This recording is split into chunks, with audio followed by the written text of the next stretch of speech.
આજે આપણે વિજ્ઞાન જીવ વિજ્ઞાનમાં મનુષ્યમાં પાચનનો ભાગ 2 જોઈશું. આપણે કાલ મુખ મુખ ગુહા જોયું હતું, અન્નનળી જોયું હતું અને જઠર વિશે જોયું હતું. હવે આપણે થોડા અહીંથી આગળ વધીએ, નાનું આંતરડું જોઈએ. તો જો આપણે કાલ જોયું હતું કે તારા પાચનની શરૂઆત કઈ થાય? મુખથી થાય. બરાબર, મુખ દ્વારા અન્નનળીમાં જાય. અન્નનળીની દિવાલો શું કરે? ખોરાકને આગળ ધકેલો. બરાબર, અને ખોરાકને આગળ ધકેલો અને સમજાય જઠરમાં.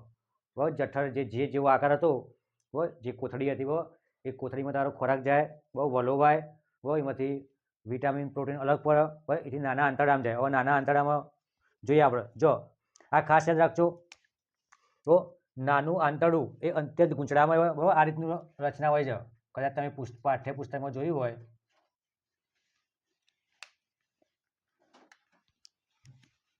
અન્નનળી હોય, પછી આ રીતનું કઈ આવી રીતની રચના હોય છે. બરાબર, આ રીતની રચના હોય તમારી. જે વચ્ચે તમને દેખાય છે આ બધું, ભાઈ ગૂંચળામાં રચના હોય અને એમાંથી ખોરાક પસાર થતો હોય. બરાબર, તો અત્યંત ગૂંચળામાં રચના હોય. બરાબર, જો મીટરમાં પૂછાય તો 7.5 મીટર લાંબુ હોય. બરાબર, તારું નાનું આંતરડું 7.5 મીટર લાંબુ હોય. અને જો ફૂટમાં પૂછાય તો 21 ફૂટ. બરાબર, ખાસ યાદ રાખવાનું, અગાઉની એક્ઝામમાં પૂછાયેલું છે. બરાબર, કે જો તારું નાનું આંતરડું અત્યંત ગૂંચળામાં હોય. બરાબર, જો મીટરમાં પૂછાય, બરાબર, તો 7.5 મીટર લાંબુ હોય અને 21 ફૂટ. બરાબર, ફૂટમાં પૂછાય તો 21 ફૂટ હોય. બરાબર, 21 ફૂટ લાંબુ હોય. ભલે એનું નામ નાનું છે. બરાબર, આપણે કહીએ નાનું આંતરડું, પણ એ મોટા આંતરડા કરતાં મોટું છે. બરાબર, નામ પેલાનું મોટું આંતરડું છે પણ એ નાનું છે, અને નામ નાનું છે પણ લંબાઈમાં મોટું. બરાબર, જો તે યકૃત અને સ્વાદુપિંડના સ્ત્રાવો મેળવે છે. જો યકૃત અને સ્વાદુપિંડ, બરાબર, આ યાદ રાખવાનું કે નાના આંતરડામાં કયા સ્ત્રાવ હોય? બસ સ્ત્રાવ મેળવો તો યકૃત અને સ્વાદુપિંડના. બરાબર, સ્વાદુપિંડ તો તમારા એડ્રિનલ નામની ગ્રંથિમાંથી ઉત્પન્ન થાય, પણ સ્વાદુપિંડ એ અહીં શું કરે? નાનું આંતરડું મેળવો. સાથે તેની દિવાલ પણ રસોના સ્ત્રાવ કરે છે. જો શું કહે છે? યકૃત અને સ્વાદુપિંડનો સ્ત્રાવ મેળવો, અને એ સિવાય નાના આંતરડામાં રસો, એટલે જે બીજા અંતઃસ્ત્રાવો હોય, બરાબર, એ બધા અંતઃસ્ત્રાવો ભેગા થાય. જો યકૃત એ લાલાશ પડતા બદામી રંગની ઉદરમાં જમણી બાજુએ, કયું? યકૃત એ લાલાશ પડતા બદામી રંગની ઉદર એટલે પેટ, ઉદરમાં જમણી બાજુએ ઉપરના ભાગે આવેલી ગ્રંથિ છે. બરાબર, યકૃત કઈ જગ્યાએ આવ્યું?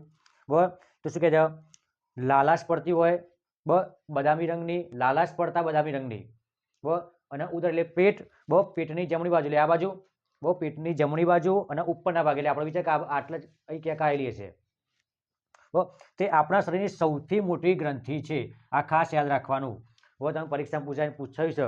બરાબર, કે મનુષ્ય શરીરની સૌથી મોટી ગ્રંથિ કઈ? તો યકૃત. બરાબર, યકૃત યાદ રાખજો. સૌથી મોટી ગ્રંથિ કઈ? તો યકૃત. તે પિત્તરસનો સ્ત્રાવ કરે છે. બહુ યકૃતમાંથી કયો સ્ત્રાવ થાય? બહુ પિત્તરસનો. બહુ યકૃતમાંથી કયો સ્ત્રાવ ઉત્પન્ન થાય? તો પિત્તરસનો, જે પિત્તાશય જેવી કોથળીમાં સંગ્રહાયેલો હોય છે. બહુ પિત્તરસ એ સમય જાય. બહુ પિત્તાશય નામનું અંગ આવ્યું તમારા શરીરમાં, યકૃતના નીચે, એ પિત્તાશયમાં જાય, અને પિત્તાશયમાં સમય જાય. બહુ પિત્તાશયની જે કોથળી હોય એ કોથળીમાં ભેગું થાય. બહુ પિત્તરસ એટલે બધા વાયુઓ, પાણી, બધું તમે જે ખો છો બધું મિક્સ થાય, બરાબર, અને પિત્તરસ બને. તમે જે પાણી પીવો, ખોરાક ખો, જેટલું પણ ખો છો, બધું અનાજ, કોલ્ડ ડ્રિંક પીવો, બધું ભેગું થાય. પછી પિત્તરસ એ ચરબીના પાચનમાં મહત્વનો ભાગ ભજવે. જો આ યાદ રાખવાનું, તમે ચરબીવાળો ખોરાક ખાઓ છો, બરાબર, તો એ ચરબીવાળા ખોરાકનું પાચન કોણ કરે? બરાબર, તો પિત્તરસની મદદથી ચરબીવાળા ખોરાકનું પાચન થાય. બસ, ચરબીવાળા ખોરાક, દૂધ, દહીં, ઘી, છાશ, આ બધા ચરબીવાળા હોય, બટર. પછી સ્વાદુપિંડ એ મોટી અને આછા બદામી રંગની ગ્રંથિ છે. આ જો સ્વાદુપિંડ એ મોટી છે અને કયા રંગની છે? આછા બદામી રંગની. અને એ જો યકૃત એ લાલાશ પડતા બદામી રંગની. બરાબર, કલરમાં ચેન્જીસ ના થાય. કદાચ કલર પૂછે તમારે, બરાબર, તમને યાદ હોવું જોઈએ. જે જઠરની નીચે આવેલી હોય છે. જો શું કહે? સ્વાદુપિંડ એ મોટી અને આછા બદામી રંગની ગ્રંથિ હોય, અને કઈ જગ્યાએ આવી છે? જઠરની નીચેની સાઈડ. બસ, સ્વાદુપિંડ વાળું. સ્વાદુ રસ, કાર્બોદિત, પ્રોટીન અને ચરબી પર કાર્ય કરી તેને સરળ સ્વરૂપમાં રૂપાંતરિત કરી દો. શું કહે છે?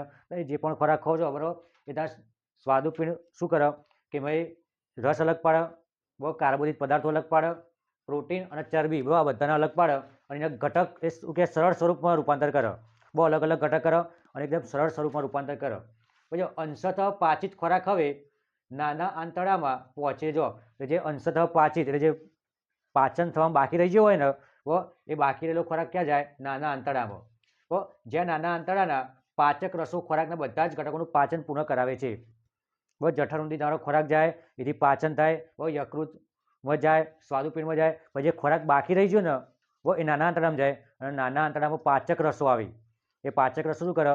એ ખોરાકને પાચન કરવામાં મદદ કરે. તમે મેદાના લોટનું ખો, મેગી છે, બહુ પાવ છે, બહુ બધું પચતા વાર લાગે. એ બધું કઈ જગ્યાએ હોય?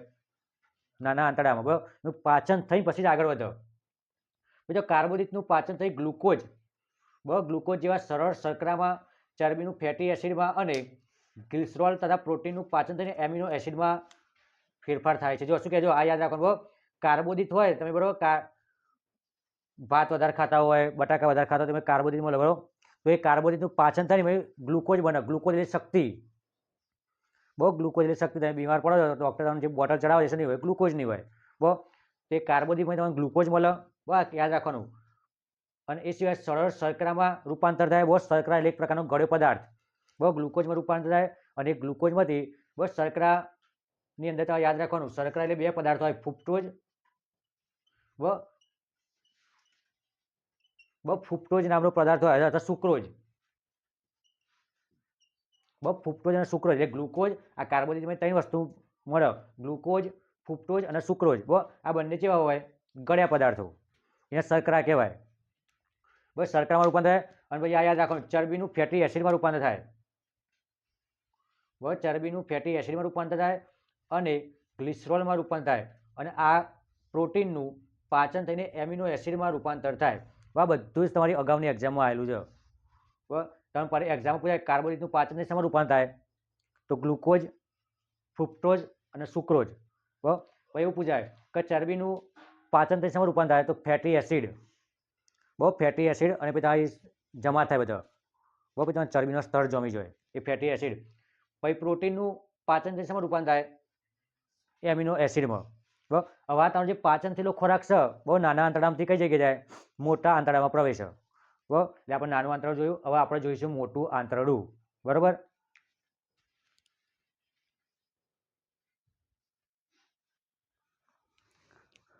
જો આપણે આગળ જઈએ મોટું આંતરડું, તો મોટું આંતરડું એ નાના આંતરડા કરતાં પોળું અને ટૂંકું હોય. આપણે આગળ જોયું કે નાનું આંતરડું હતું બરોબર, એ લાંબુ હતું.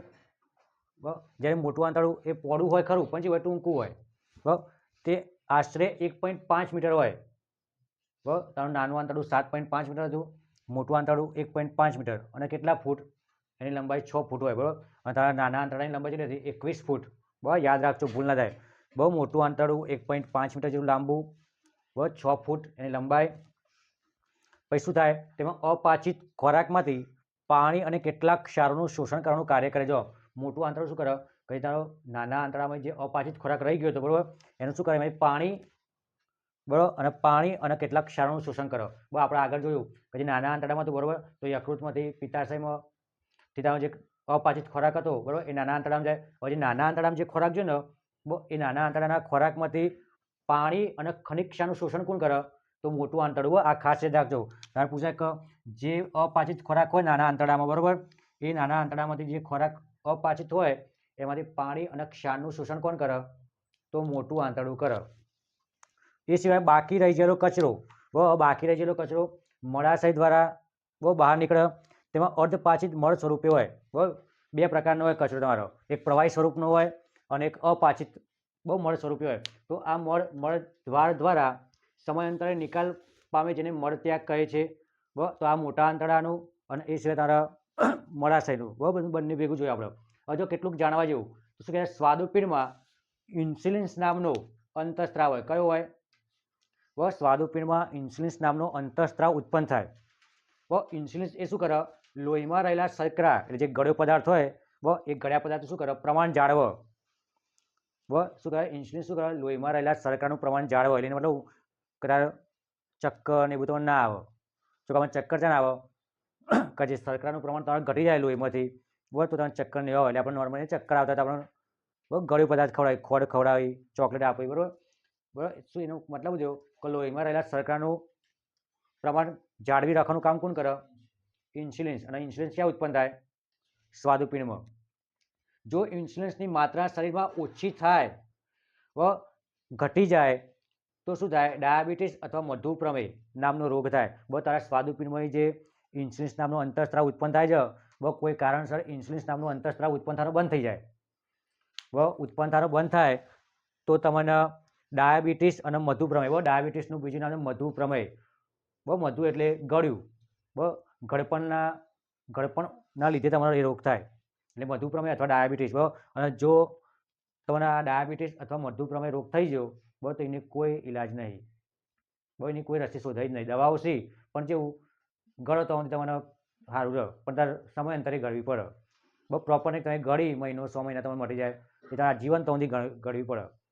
બોલે જો ડાયાબિટીસ તમને થઈ ગયું બહુ તો એનો કોઈ ઈલાજ નહીં. અને જો થયું તો પછી તમારે ગળ્યા પદાર્થથી દૂર રહેવાનું. બરાબર, ડૉક્ટરો નહીં કહેતા કે ડાયાબિટીસ હોય અને ગળ્યું વધારે નહીં ખાવાનું, નહીં જ ખાવાનું કહે છે. તો બટાકા નહીં ખાવાના, કારણ કે બટાકા કાર્બોદિત ઉત્પન્ન કરે અને કાર્બોદિતમાં ગ્લુકોઝ ફૂફતોને શર્કરા ઉત્પન્ન થાય, એ શર્કરા ઉત્પન્ન એટલે ગળ્યો પદાર્થ ઉત્પન્ન થાય. હવે જો ગળ્યો પદાર્થ ઉત્પન્ન થાય છે તો તારું ડાયાબિટીસનું પ્રમાણ વધી જાય. એ ડૉક્ટરને ચોખ્ખું કે તારે ગળ્યું નહીં ખાવાનું. બોલે આ ખાસ યાદ રાખજો. બહુ પછી માનવ શરીરની સૌથી મોટી ગ્રંથિ યકૃત. બહુ આપણે જોયું કે માનવ શરીરની સૌથી મોટી ગ્રંથિ યકૃત છે. એનું વજન કેટલું છે? 1.5 કિલો, 1.5 કિલોગ્રામ એનું વજન છે. પછી યકૃતમાંથી નીકળેલ પિત્તરસ એ ખોરાકનું એસિડમાંથી બેઝમાં રૂપાંતર કરે. બહુ તારે યકૃત છે એમાંથી પિત્તરસ ઉત્પન્ન થાય અને પિત્તરસ પિત્તાશયમાં જાય. પણ એ પિત્તરસનું કાર્ય શું છે કે તમારા જે શરીરમાં જે એસિડ ઉત્પન્ન થયો બહુ તમે કોઈ પણ ખોરાક ખાઓ છો તો એમાંથી એસિડ ઉત્પન્ન થાય. બહુ થાય કે તમે દૂધ પીવો છો બરાબર તો દૂધમાં લેક્ટિક એસિડ આવે. બહુ તમે તીખું તળેલું બધું ખાઓ છો બહુ તો એમાં એસિડ આવે. તો એ એસિડ ઉત્પન્ન થાય છે એટલે સ્વાભાવિક છે કે જો આપણા શરીરમાં ઓલરેડી જઠરમાં હાઇડ્રોક્લોરિક એસિડ હોય અને જો વધારે પડતો એસિડ ઉત્પન્ન થાય તો બળતરા થાય. પણ તારા જો પિત્તરસ શું કરે છે કે તે આખો દિવસ જે ખાવશો ખોરાક બરાબર એમાં મોટા ભાગનો એસિડવાળો જ હોય છે. બરાબર, તો એ એસિડમાંથી બેઝમાં રૂપાંતરનું કામ કોણ કરે? પિત્તરસ. અને જેનું કાર્ય મંદ પડે તો તમારે ભાઈ એસિડ થાય, બળતરા થાય, આ બધું થાય. બરાબર, મારી બેઝમાં રૂપાંતર કરવાનું કાર્ય કરે. પછી યકૃતમાં રહેલા પિત્તાશયમાં બહુ ખાસ યાદ રાખજો હિપેરિન. બહુ યકૃતમાં રહેલા પિત્તાશયમાં કયો ઉત્સેચક હોય? હિપેરિન નામનો ઉત્સેચક હોય. બહુ યકૃતમાં રહેલા પિત્તાશયમાં હિપેરિન નામનો ઉત્સેચક ઉત્પન્ન થાય. બરાબર,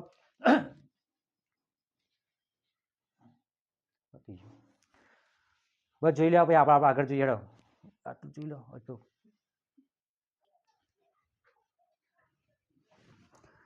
જો આપણે હવે કયા અંગોની અંદર કયો રોગ થાય એ રોગના કારણે કયા અંગો પ્રભાવિત થાય છે એના વિશે જોઈએ આપણે. તો જો એડ્સ રોગ બહુ સંપૂર્ણ શરીરને થાય. બહુ એડ્સ રોગ સંપૂર્ણ શરીર થાય. HIV વાયરસથી થાય. બહુ એ સિવાય બીજું તો આર્થરાઇટ્સ રોગ. બરાબર, તો એ આર્થરાઇટ્સ રોગ છે તો સાંધાની અંદર થાય. સાંધાના દુખાવા થાય, સાંધા કમજોર પડી જવા. બરાબર, અસ્થમા એટલે શ્વાસની પેશીઓમાં બહુ અસ્થમા રોગ એ તમારે શ્વાસની પેશીઓમાં તમારે શ્વાસ લેવામાં તકલીફ પડે. બહુ અસ્થમા રોગ એટલે શ્વાસ લેવામાં તકલીફ પડે તમને. પછી મોતિયો, તો મોતિયો રોગ તમારી આંખમાં થાય. બહુ ગ્લુકોમા રોગ એ તારી આંખમાં થાય. મધુપ્રમેહ એમાં આપણે જોયું મધુપ્રમેહ ડાયાબિટીસ બહુ એ લોહીની અંદર હોય અથવા સ્વાદુપિંડમાં હોય. બહુ ઇન્સ્યુલિન નામનો અંતઃસ્ત્રાવ ઉત્પન્ન ના થાય એ તમને મધુપ્રમેહ નામનો રોગ થાય. પછી ટાઇફોઇડ. બહુ ટાઇફોઇડ એ આંતરડામાં થતો રોગ છે. બહુ ટાઇફોઇડ એક પ્રકારનો તાવ છે. બહુ ટાઇફોઇડ તમને આંતરડામાં થાય. બહુ એ ટાઇફોઇડમાંથી આપણે કમળો થતા પછી કમળામાંથી કમળી થાય છે. બસ એ જ બહુ એ આંતરડામાં થાય. પછી ટીબી. બહુ ટીબી એટલે ટ્યુબરક્યુલોસિસ ક્ષય. બહુ ટીબીનું આખું નામ યાદ રાખજો ટ્યુબરક્યુલોસિસ અને એ ટીબીના ટૂંકમાં કહેવાય ક્ષય. બહુ અને આ ટીબી તમારા ફેફસામાં થાય. બહુ ટીબી એટલે તમારે સતત અઠવાડિયાથી વધુ સમય સુધી ઉધરસ રવી, તો અતિશય ખાંસી રવી. બહુ તો તમારે ચેક કરાવી લેવાનું કે એ તમારા ટીબીના લક્ષણ નહીં. બહુ તમારે અઠવાડિયાથી વધુ ઉધરસ થતી હોય, બહુ ગંભીર પ્રમાણે ઉધરસ આવતી હોય, તમે ખાતા બધા આજુબાજુવાળા હલી જતા હોય ઉધરસ આવતી હોય તો તમારે ટીબી ચેક કરાવી લેવી. બહુ તમે એ અઠવાડિયાથી વધુ સમય હતો બહુ તો એ કઈ જગ્યાએ થાય? ફેફસામાં. બહુ યાદ રાખજો કયો રોગ કયા અંગમાં થાય તો ટીબી ફેફસામાં થાય. પછી ડર્મેટાઇટિસ બહુ એ ચામડીનો રોગ છે. બહુ ચામડીને લગતા બહુ ફોલ્લીઓ થાય, બહુ ચાઠો પડી એ રોગ. ડિપ્થેરિયા. બહુ ડિપ્થેરિયા રોગ એ તમારા ગળામાં થાય. બહુ યાદ રાખજો ડિપ્થેરિયા રોગ કઈ જગ્યાએ થાય? ગળામાં. પછી એ સિવાય એક્ઝિમા. બહુ એ પણ ચામડીનો રોગ છે. બહુ કમળો બરાબર યકૃતને લગતો રોગ છે. ગોઈટર એ થાઇરોઇડ ગ્રંથિને લગતો રોગ છે. ગોઈટર રોગમાં તારો થાઇરોઇડ ગ્રંથિ ગળામાં આવે, એ થાઇરોઇડ ગ્રંથિ ફૂલી જાય, તારો ગળાનો ભાગ ફૂલે ગોઈટરમાં. પછી મલેરિયા એ બરોડને લગતો રોગ છે. બરોડના કરોડરજ્જુ બધું જોડે જાય, બરોડ એટલે આ પાછળનો ભાગ. પછી મેનેજાઇટિસ રોગ છે એ કરોડરજ્જુ અથવા મગજને થાય. મેનેજાઇટિસ રોગ એ કરોડરજ્જુ અને મગજ થાય એટલે તારી યાદશક્તિ નબળી પડે. મગજને લગતો રોગ છે, તારી યાદશક્તિ નબળી પડે. અને આપણને ખબર છે કે તારી જે કરોડરજ્જુ છે ને એ સંદેશાવાહક કહેવાય. તારા મગજ સુધી સંદેશા કોણ પહોંચાડે? તારી કરોડરજ્જુ. જો કરોડરજ્જુનો કોઈ રોગ થાય તેની સિદ્ધિ થતો થાય મગજનો. તારી યાદશક્તિ નબળી પડે, યાદ ના રહે, અને બહુ વધારે પડતું હોય તો પછી તેરે નામે થઈ જાઓ. સલમાન ખાનના ગોરમ. પછી ઓટિસ એક કાનને લગતો રોગ છે. ઓટિસ એક કાનને લગતો રોગ છે. પછી પેરાલિસિસ એ જ્ઞાનતંતુ. પેરાલિસિસ જ્ઞાનતંતુનો રોગ એ તમારે એક જગ્યાએ લખવો પડી જવું.